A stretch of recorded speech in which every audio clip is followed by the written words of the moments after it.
All right, it's recording. Cool. So start by reminding us about your game and things that may have changed since your initial pitch. So my game was based on the board game that we designed earlier this year, Genetress. Not much has really changed apart from the fact, from the original pitch, not much has changed. But Do you want to just remind us what that game was like, how it's played? it was essentially just it was a trading card game. Well, meant to be a trading card game, where you put down a building, and then a unit would spawn from that building, and then the unit would push forward, essentially, going in that certain direction. And that was how I justified the theming of direction, in a sense. Although that wasn't really explained very well, I will admit. What's the objective of the game? To essentially destroy the enemy space, because as you've got about three rows. Meaning a second player or AI or? Either or at this point. I'm still trying to figure out if I should do local co-op or create an enemy AI. I'm leaning to local co-op just because it would be easier and less of a strain. Rather than co-op? Well, yeah, no, local two-player. Sorry.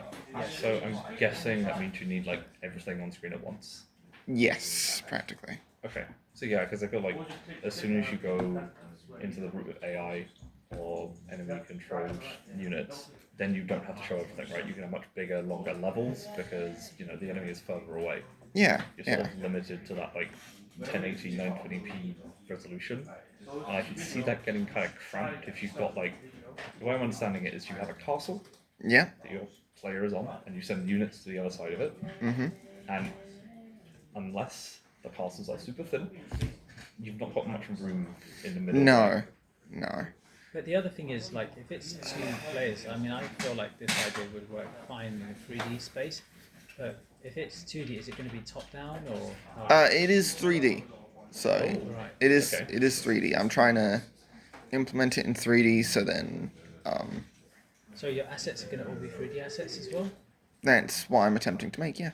Right. So that's why I've got 3D modeling up right now. So Okay.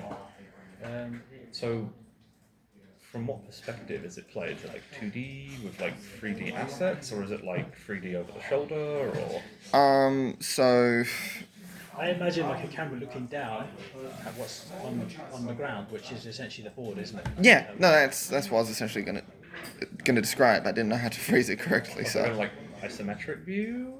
I'm a bit lost here. not. So you want Give to me make an it example. 3D. You want Yeah, it yeah. to be totally 3D.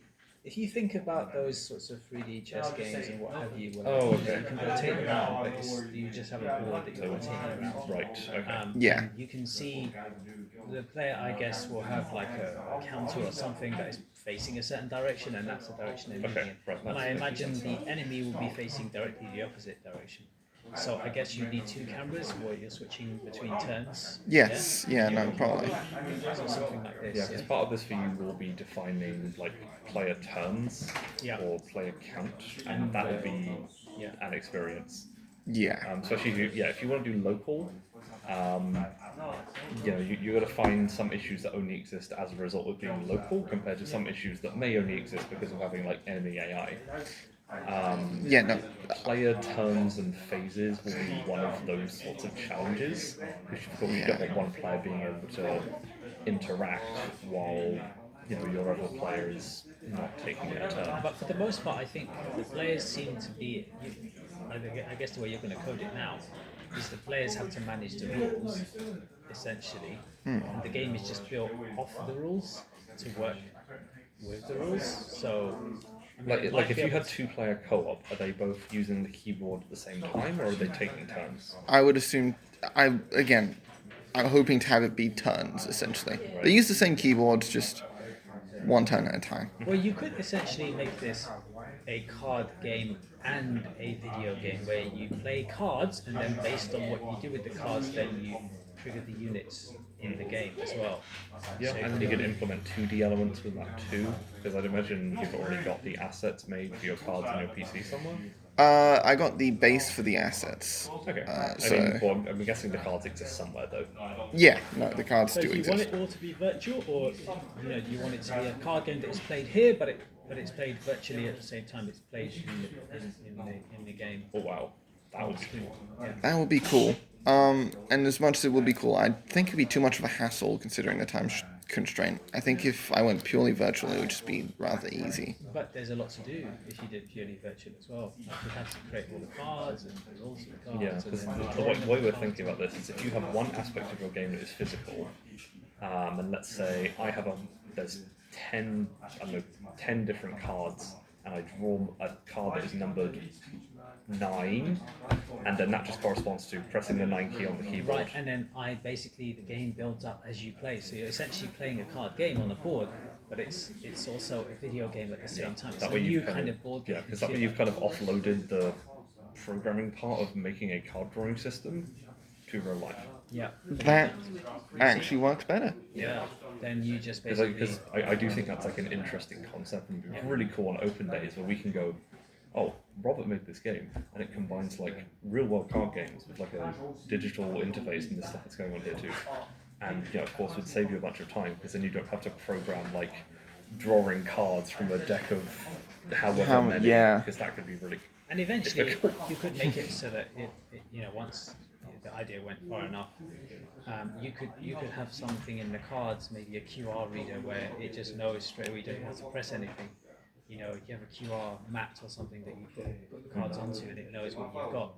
But obviously, don't worry about that kind of technical. Yeah, that stuff sounds like a bit until- much. Yeah. No, maybe you wouldn't be able to do that now, but I'm saying in the future you could expand on the idea and make it work in this way. Say if it was to be commercial or something like that.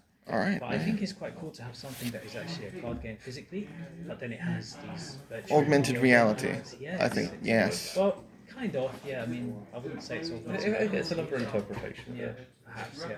Hmm. But Yeah, because the benefit of also having the card game exist in real life is everyone knows how to play a card game Yeah. or how to use cards. And you Fair A enough. computer does not. A computer has to be told how to, and a computer may get it wrong. You save you having to create all the assets for the cards, but then you just need to code all the stuff that should happen with each card's drawn.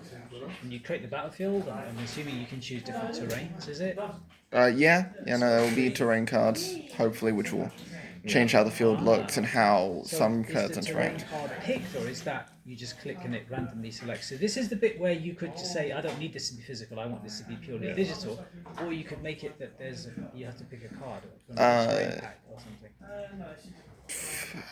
I don't even know how to respond to that. I'm trying to think. I mean, there are too many possibilities. Too many. Yeah, too many. I do think the easiest way to implement this kind of like cards to game system is maybe your card has like a keybind on it, so that way you wouldn't accidentally press it or be able to guess it. What if the card had the key on it as well? So so the player always knew what to press. Yeah. And the good thing is, so you get the card, but you still choose where you want to place it, and you're placing it in 3D space. And then I place it here. It's my soldier, and the soldier key on your keyboard to place it corresponds to, I don't know, 7. It's an example. It doesn't have to be exact, but you get what I mean with that, Or right? it could be that you just choose where it starts and then it automatically spawns 7 units. Or it could be maybe some cards they don't give you a choice of placement. It's just random, based on the card and what's available. I see. I suppose that would require more code, so you want to keep it simple. I'm just wondering, I'm wondering how much of this you can keep as like a physical card game as possible to do as little coding as possible. Yeah. Because I do think the idea of having a game that's like based in real life but takes place on the computer is really cool. I mean, thank you for the idea. Yeah, no, 'Cause it's a really good So concept. that's what this is for. That's what this is about. So, because, but you need to think about how you can really realistically make this work so that it's achievable in the time as well. So, obviously, don't go crazy with the number of card functions and features, but just think of if you wanted to get this game up and running, what would be the minimum number of cards needed, and what would be the minimum number of actions to make it compelling enough, and a simple win state. Maybe in future there could be multiple win states, but really try to simplify the game itself. Think of this as a version 1.0 of your game idea, and you could end up with version 10 by the end of this whole project, or maybe even after this project. Does your game have a name as well? Genetress. That was the original name of the card game. Why did you call it that? did it sound cool? Because that's what I think it sounds cool. Mainly that, yeah, no, but it was I don't meant to know be what it a like Generations and Fortress, essentially. Okay, that's Yeah. even better. Now that I know that, to me that adds. So, do we need a capital T for Tress? I actually have it. I have it. I have the name saved onto my phone, but if I Oh, don't worry switch about my Just make camera, a decision. We'll just Uh, capital T it is. just capital G, no capital T, So lowercase t. lowercase t. Nice. So I'm gonna call it augmented card game. Yeah. Best way to describe it. Yeah, but we're bordering on like a new genre of something. Yeah, here. yeah. I I like actually that. think this could be the future of board games as well, potentially, because then I you think don't need. the Pokemon TCG is trying that at the moment, but people like collecting real life things. I'm sure you Yeah. remember like So you the get that Amiibo. aspect with your idea. You Disney have that Infinity. aspect. That was Disney my Infinity, thing. But then it grows, yeah. Skylanders, Amiibo. People like collecting real life things that can be shown in a game somewhere. In a way, Nintendo have kind of done this with like the whole point of the amiibo and stuff like this, supposed to be physical things manifesting in virtual kind of affecting games and stuff like that. They just didn't really push it enough, I guess. Or, Yeah, I think they had this great big idea for Smash Bros, and then everything else that Amiibo functioned with was kind of like really lame. they're kind Yeah. Of, yeah. This is they You do. got a few bonuses and a few other games. I think Splatoon had some cosmetics for some. I know characters. Breath of the Wild. You could have Wolflink. Oh yeah, they had that stuff. And that was Yeah. cool, but I don't think Wolflink was. I mean, even the Pokemon cards now. You know what would make them ultra collectible is if they had some sort of. I don't think we need anything to drive functionality? up the prices of Pokemon No, cards anymore. Pokemon cards are horrendous I'm nowadays.